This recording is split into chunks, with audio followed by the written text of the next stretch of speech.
조철이의 기업 실적 시리즈 14회 방송입니다. 안녕하세요. 유통물류 글로벌 전문가 조철이 박사입니다. 자, 이번 14회 방송에서는요.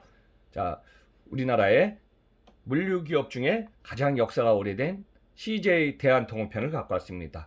그래서 CJ 대한통운 작년에 택배가 언택 시대에 20% 이상 증가했기 때문에 택배 처음으로 매출 규모에서 3조 원 돌파했습니다. 자, 우선 CJ 대한통운 2020년 결산하고요. 21년 목표 각 사업 부문별 매출과 추이를 한번 좀 살펴보겠습니다. 자, 우선 CJ 대한통운 2020년 매출 2년 연속 10조 원을 유지해 갔고요. 10조 7,811억 원. 전년 대비 3.5% 증가했고요. 영업이익은 3,253억 원, 5.9% 증가했습니다. 순이익률은 1,426억 원. 그래서 20년 4분기 매출은 2조 8,412억 원에 영업이익은 907억 원. 영업이익은 조금 소폭 감소했습니다. 작년에 기타 경비에서 분류인력 관련해서 고정비가 좀 많이 지출되었습니다. 자, 그래서 CJ 대한통운에 대해서 한번 좀 알아보겠습니다. 자, 우리나라 물류기업에서 가장 역사가 오래된 것이 CJ 대한통운입니다. 1930년에 설립되었고요. 1956년에 주식 상장했고 종업원은 6,257명이 소속되어 있습니다. 자, CJ 대한통운이 작년에 이제 코로나19로 언택 시대 택배 물량은 급격히 2할 이상 증가했는데요. 그 4분기 분류 작업 관련해서 지금 사업비 지출이 좀 많았다고 합니다. 그리고 코로나19 경기 침체로 항만과 수송 사업이 좀 부진한 반면 리테일, 즉 이커머스의 풀필멘트 중심의 포트폴리오 구축을 잘 대응해서 택배 관련 상품 매출 부문이 급격히 증가했습니다. 자, CJ 대한통운 3년간 매출 추이 한번 좀 정리해 보겠습니다. 2017년 매출 7조 1,104억 원, 2018년 9조 2,197억 원 하다가요. 2019년에 10조 원대 돌파합니다. 10조 4,151억 원, 2020년 지속적으로 10조 7,811억 원입니다. 자, 영업이익은 2017년 2,357억 원, 18년 2,427억 원, 19년 3,072억 원, 20년 3,253억 원에 이르게 됩니다. 사업 부문은 네 개 부문으로 구성되어 있는데요. 그 중에서 글로벌 부문이 매출의 40% 이상을 차지했거든요. 근데 지금 글로벌 부문이 소폭 주춤했습니다. 자, 우선 계약 물류 부문입니다. 이걸 CL이라고 하죠. 컨택트 로지스틱스. 20년 4분기 매출이 6,503억 원 정도고 영업이익이 311억 원이에요. 경기 침체로 인해서 항만과 수송 사업이 좀 부진한 면이 있습니다. 그래서 전체 매출은 2조 5,670억 원, 6% 감소했습니다. 택배 부문은 전체적으로 3조대를 넘어서서요. 3조 1,564억 원으로 전년 대비 26.1% 증가했습니다.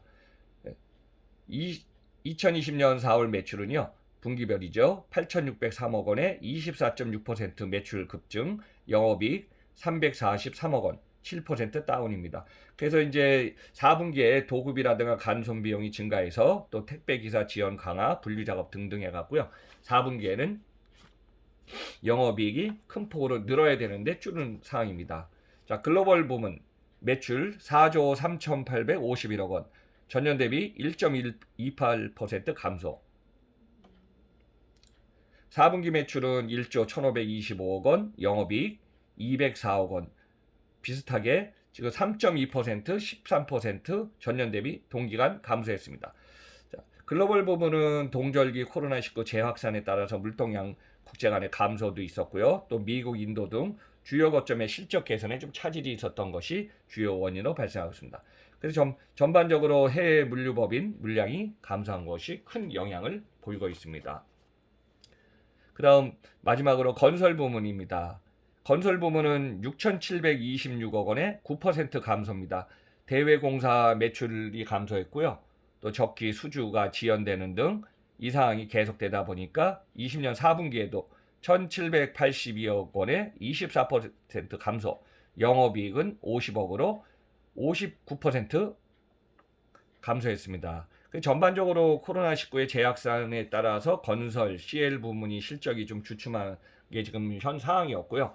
이에 비해서 택배는 언택 시대에 또 직콕방콕하면서 결국은 거리두기, 또 5인 이상 식사 금지 등에서 4분기 쪽에서 급격히 성장하면서 1분기부터 2, 3, 4분기 1년 동안에 한 25에서 30% 가깝게 택배 물량이 급증한 것이 CJ대한통운의 현실입니다. 그렇지만은 관련 비용이 좀 4분기에 발생했기 때문에 영업이익률은 주춤한 것이 현실 시점입니다.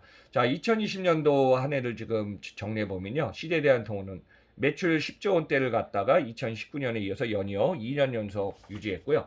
영업이익도 2년간에 3천억 원 이상을 갖다가 달성을 하고 있습니다. 그렇지만은 여기에서 이제 수익성 개선이라는 과제가 크게 지금 발생하고 있어서 이 문제를 좀 해결할 것이 앞으로 2021년에 목표와 과제가 될 것 같습니다. 택배 물량 전반적으로 20% 이상 증가한 상황에서도 결국은 택배 기사의 과로사 논란, 또 분류 작업 인력 지원 등 큰 과제가 지금 발생했고요. 지금 2020년 12월 말에 투입한 분류 인력이 한 약 2,300명 있고 약속한 4,000명 투입이 지금 진행 중에서 거의 완료되고 있는 상황이라고 합니다. 그래서 지금 2021년 택배 단가 인상이라는 얘기도 좀 나오고 있고요. 여기에서 이제 3% 정도 인상할 것이다, 아니면은 적정한 선을 유지할 것이다, 여러 가지 얘기가 있습니다. 자, CJ대한통운은 택배 마켓쉐어가 50% 정도 차지하고 있고요. 여러분 참고로 제가 이제 택배 부문도 25년째 지금 일본의 야마토부터 한국의 대한통운 포함해서 이전에 5개에서 자문하면서 봐왔기 때문에, 자, 우리나라 전 세계에서 택배 가격이 저렴한 편에 속합니다. 그렇지만은 물동량은 늘어났기 때문에 늘어난 물동량에 대해서 단가가 지금 너무 낮아졌고요. 여기에서 저기 택배 터미널이나 또 지점이라든 대리점, 이거 자꾸 물류 인프라를 확대하면은 어떤 투자 비용이 크게 발생합니다. 그래서 이런 걸 고려해서 택배 가격 조정 어떻게 지금 올해 바뀔 걸로 좀 예상은 되고 있습니다. 그러면 한번 2021년 대한통운 어떻게 할까요? 주요 목표와 방향 한번 좀 정리해봤습니다. 자, 네이버와 작년에 이제 협력을 강화했고 또 배송 네트워크를 좀 최적화한다고 했기 때문에 올해는 영업이익 3천억대에서 4천억을 목표로 돌파할 것 같고요. 매출 규모도 10조 원대에서 11조 원 전후까지 목표를 상향 조정한 걸로 지금 보고 있습니다.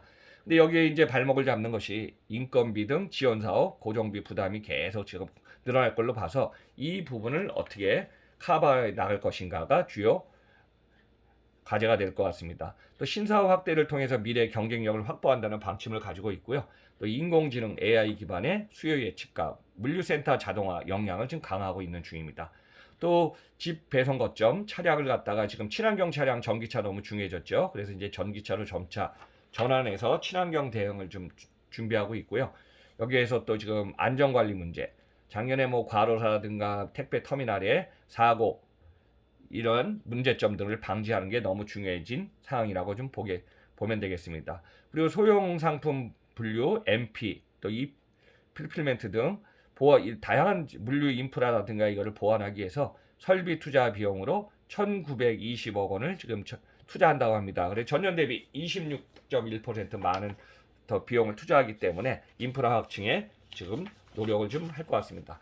자, 이번 시간에는 14회 편으로요, CJ대한통운에 대해서 2020년 결산하고 2021년 방향을 한번 좀 정리해봤습니다. 다시 한번 마무리 정리하면요, CJ대한통운 2년 연속 매출 10조 7,811억 원을 실적을 달성했고요. 영업이익은 비슷하게 3,253억 원대를 유지했습니다.